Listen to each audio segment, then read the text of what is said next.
In today's episode of the Pitstop, we're going to be talking about car phobia. You're now entering the Pitstop podcast with OEM Interactive, helping you sell more parts and accessories online in 10 minutes or less.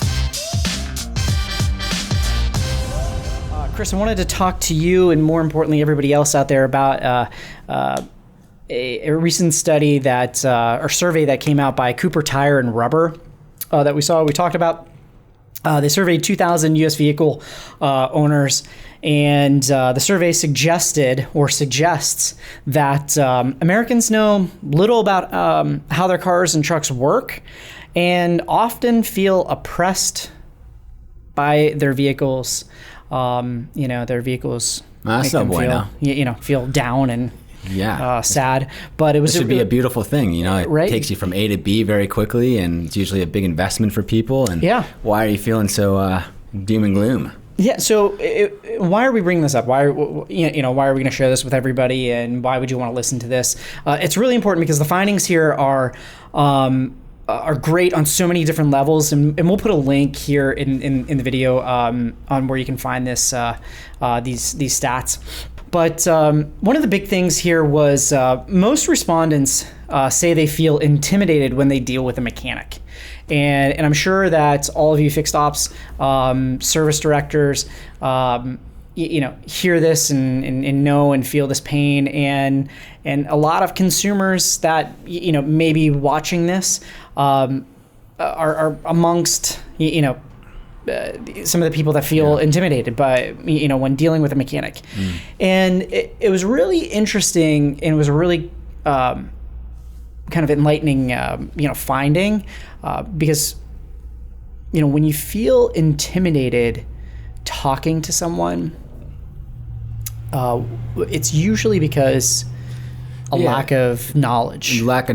And it can be any field. If you're in a tech environment and they're saying these buzzwords that you don't understand, regardless of your intelligence, it's just that's their field, and they know these certain buzzwords that usually, why would you know these buzzwords? You're going to feel intimidated. And the playing field is not going to be quote unquote level, but how do you get somebody to trust you? And it's not telling them things they don't understand, and it's speaking their language and understanding who your consumer is, who your target persona is, who are you talking to. And the consumers today are different than the consumers from 30, 40 years ago, right? They didn't have Google and YouTube and all the technologies that we have today. And so it's interesting, the consumers today are, even though they're intimidated, as far as like not knowing what's really going on with their car, or when they bring their car in, they don't really know what's going on. But at the same time, they're super educated, these consumers, because it's a world of perfect information. They can Google, they can YouTube, and a lot of this information's out there, yet they still don't trust, their mechanic or necessarily understand what's going on in their car, even though they have all this information at their disposal. Yeah, they don't know the inner workings. It's kind of, it's like talking to your heart surgeon, right? You got to give them the benefit of the doubt. Make me healthy again, right? It's interesting, you say that the, consumers today, are different than consumers 30 years ago, right? And one of the big things here in this study was about, and it has a couple facts here that I'm just gonna reel off that talk about millennials, right? About half the respondents under the age of 35 can't drive a stick shift. 2 out of the 5 respondents couldn't identify a car engine when shown an image. About 1/3 of the respondents say they can't fix a flat tire. And 2 out of 5 respondents under the age of 35 say their vehicles need new tires. Okay, so, and nearly 1/5 say they don't know how to use a tire pressure gauge. I don't know. I'm not a millennial. I'm I'm a young guy, right? But I'm not a millennial, and not that there's anything wrong with, being a millennial or not. It's just bizarre to me. I was taught growing up, this is how you change a flat tire, and Sure. I've gotten flat tires, and I've changed flat tires, and this is how you use pressure gauge. Like, Dad went around and showed you how to do these things, right? And Dad showed me how to change the oil and the brakes, and do all these things. When you look at these statistics, and especially like 2 out of 5 respondents under the age of 35 say their vehicle needs new tires. If you're a service director and you want to get people in your service center, market to millennials about tires. Okay, like, they need new tires. Right. 2 out of 5 millennials say they need new tires. You got to get them to trust you too, right? I'm a millennial, speaking for myself. Whenever there's a problem, there's an opportunity. Yep. There's a problem, there's an opportunity, because the problem is you have a lot of consumers here, essentially what these stats are saying, that they're uneducated and they're fearful. Well, how can we educate them, and how can we lower their fear?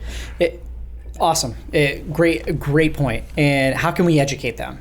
I think that's the biggest thing. Like, how can we educate them, and when do we start educating them? Because they're going to need a tire, right? They can't just not have tires. If their engine breaks down, they're going to need a new engine. It's where are they going to get it from? They're going to need a new tire. They're going to need a new engine. They're going to need new brakes. They're going to need a new muffler, whatever it is, right? Once again, Chris, I think you just hit the nail right on the head, hit the ball out of the park here. How are we going to educate them? When are we going to start educating them? And the problem that we have seen, is that dealerships are so focused on educating consumers about their brands or about their vehicles that they need to sell, and that they're trying to sell on the front of the house.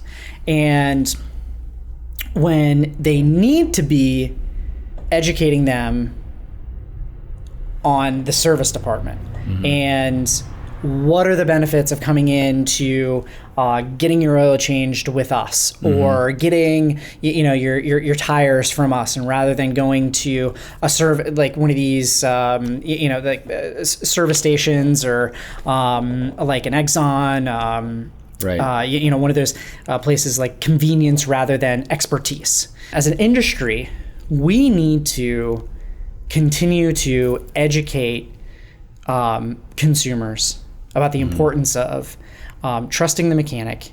How can we trust them? Here's some resources. Like, each dealership should have like a library of resources on, here are things to look for. This is what your vehicle looks like, and videos, and a library of this information, so that they can trust you when they get into the store, Right. and know that my dealership has addressed these problems, has educated me on these things. I do trust them. And it's not just millennials, it's consumers in general. Consumers in general. And you have to, consumer behavior is changing, so you have to adapt to the change. If you don't adapt to the change, you're going to be left behind. And some people are going to go out of business. This is just the nature of the beast. It's in every industry. You see it in many industries. You see it in the music industry. Companies had to adapt to the consumer, right? Now we're streaming everything. We're not buying CDs all the time anymore. In the music industries, they had to adapt. They tried to sue everybody under the sun, but they realized that wasn't realistic.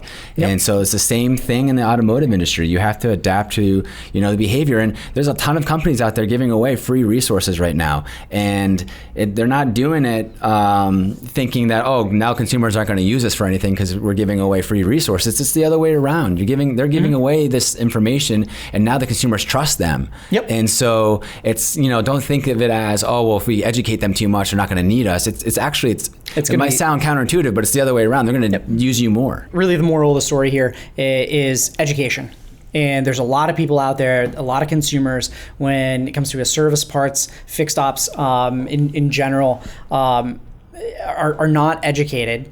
and they're feeling intimidated. They don't trust you, and we need, as an industry as a whole, to get them we need to open up and get them to trust us more, right. and educate the consumers. Start creating more videos. Start creating more information that they can utilize and become educated. Because the more that they feel trust with you and with your brand, the more that they're going to want to buy with you. It's about the experience and having a trustworthy experience with you and your brand. So we'll have all these stats on our website. We'll be shooting them out.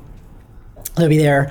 In the meantime, that's a longer version of the Pitstop podcast. Check us out on the book, on the twit, on the gram, on the SoundCloud, on the tube, on the in, all those fun places. And if you want to see more shirts like this, just let me know. And maybe I'll mix some more into the attire. I don't know. Who knows? And if you hate it, you hate it. My wife hates it too. So hey. Anyway, that's another rendition for the Pit Stop. We'll see you next time.